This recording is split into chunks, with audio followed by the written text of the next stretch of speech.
यमुना के किनारे धर्मस्थान नामक एक नगर था। उसी नगर में गणाधिप नाम का राजा राज करता था। उसी में केशव नाम का एक ब्राह्मण भी रहता था। ब्राह्मण यमुना के तीर पर जप तप किया करता था। उसके एक लड़की थी जिसका नाम मालती था। वह बड़ी रूपवती थी। जब वह ब्याह के योग्य हुई तो उसके माता पिता और भाई को चिंता हुई। संयोग से एक दिन जब ब्राह्मण अपने किसी यजमान की बारात में गया था और भाई पढ़ने गया था, तभी उनके घर में एक ब्राह्मण का लड़का आया। लड़की की मां ने उसके रूप और गुणों को देखकर उससे कहा कि मैं तुमसे अपनी लड़की का ब्याह करूंगी। होनहार की बात की उधर ब्राह्मण पिता को भी एक दूसरा लड़का मिल गया और उसने उस लड़के को भी यही वचन दे दिया। उधर ब्राह्मण का लड़का जहाँ पढ़ने गया था, वहाँ वह एक लड़के से यही वादा कराया। कुछ समय बाद बाप बेटे घर में इकट्ठे हुए तो देखते क्या है कि वहाँ एक तीसरा लड़का और मौजूद है। दो उनके साथ आए थे। अब क्या हो? ब्राह्मण, उसका लड़का और ब्राह्मणी बड़े सोच में पड़े। दैवयोग से हुआ क्या कि लड़की को सांप ने काट लिया और वह मर गई। उसके बाप, भाई और तीनों लड़कों ने बड़ी भाग दौड़ की, जहर झाड़ने वालों को बुलाया, पर कोई नतीजा न निकला।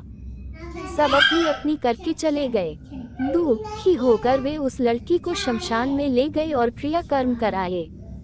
तीनों लड़कों में से एक ने तो उसकी हड्डियां चुन ली और फकीर बनकर जंगल में चला गया। दूसरे ने राख की गठरी बांधी और वही झोपड़ी डालकर रहने लगा।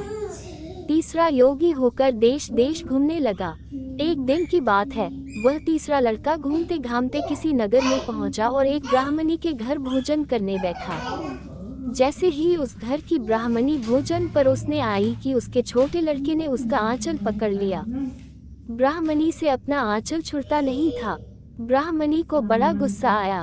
उसने अपने लड़के को झिड़का, मारा पीटा, फिर भी वह न माना तो ब्राह्मणी ने उसे उठाकर जलते चूल्हे में पटक दिया। लड़का जलकर राख हो गया। ब्राह्मण बिना भोजन किए ही उठ खड़ा हुआ। घर वालों ने बहुतेरा कहा, पर वह भोजन करने के लिए राजी न हुआ। उसने कहा, जिस घर में ऐसी राक्षसी हो उसमें मैं भोजन नहीं कर सकता। इतना सुनकर वह आदमी भीतर गया और संजीवनी विद्या की पोथी लाकर एक मंत्र पढ़ा।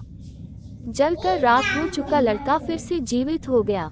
ये देखकर ब्राह्मण सोचने लगा कि अगर यह पोथी मेरे हाथ पर जाए तो मैं भी उस लड़की को फिर से जिला सकता हूँ। इसके बाद उसने भोजन किया और वहीं ठहर गया।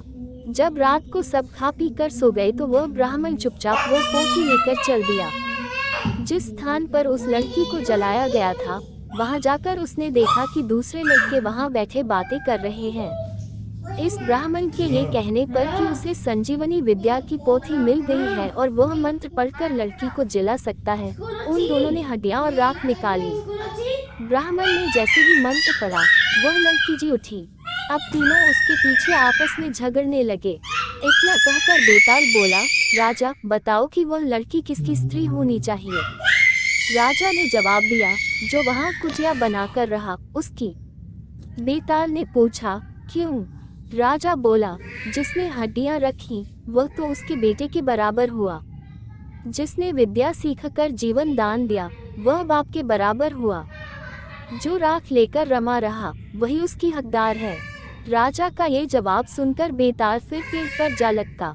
राजा को फिर लौटना पड़ा और जब वह उसे लेकर चला तो बेताल ने तीसरी कहानी सुनाई। पुणी देखाइबो नूतन एक अध्याय से पर्यंत धन्यवाद।